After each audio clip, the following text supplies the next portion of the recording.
श्रद्धा वाला राज्य है। अयोध्या में राम मंदिर बना,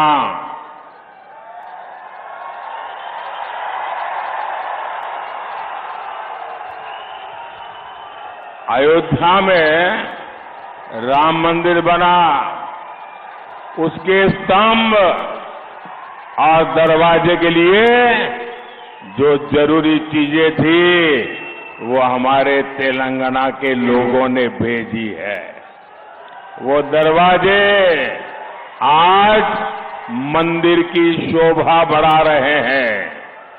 आज देश का हर व्यक्ति अयोध्या में राम लला की झलक पाना चाहता है, लेकिन कांग्रेस पार्टी के मंसूबे जानते हैं क्या है? आप मुझे बताइए, राम मंदिर बनने से आप लोग खुश हैं ना? राम मंदिर से आप लोग खुश हैं ना? आपको आनंद हुआ कि नहीं हुआ? लेकिन कांग्रेस पार्टी दुखी है, कांग्रेस पार्टी गुस्से में है। कांग्रेस पार्टी राम मंदिर में ताला डलवाना चाहती है और ये खुलासा कांग्रेस में शाही परिवार के पूर्व सलाहकार ने किया है। उन्होंने बताया कांग्रेस के साहजादे कोर्ट का फैसला पलटकर राम मंदिर निर्माण रोकने की प्लानिंग कर रहे थे। उन्होंने अपने करीबियों से एक मीटिंग में कहा था कि कांग्रेस सरकार आएगी तो ये कोर्ट का फैसला पलट देंगे। आप मुझे बताइए, कांग्रेस के इन इरादों को जवाब मिलेगा कि नहीं मिलेगा? जोरदार जवाब मिलेगा। कांग्रेस को तेलंगाना में साफ कर देंगे।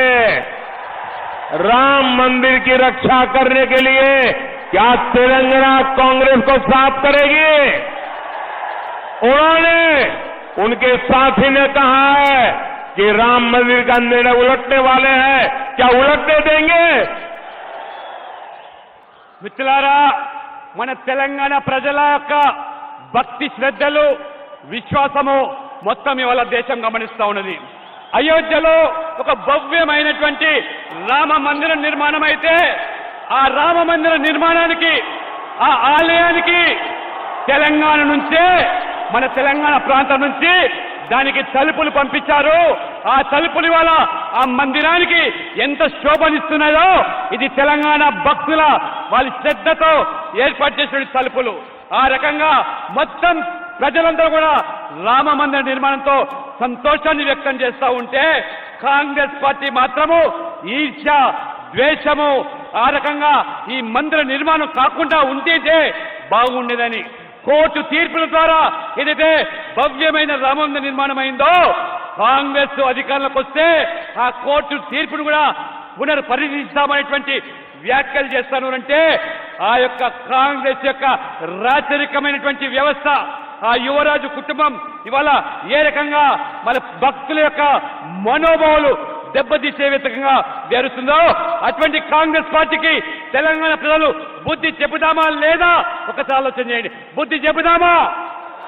బుద్ధి చెబుదామా? కాబట్టి ఈ కాంగ్రెస్ ప్రభుత్వానికి బుద్ధి చెప్పాలంటే తెలంగాణ ప్రజలు ఏకమై ఆ రామ మందిరాన్ని కూడా కాపాడుకోవాల్సిన బాధ్యత మన మీద ఉంది.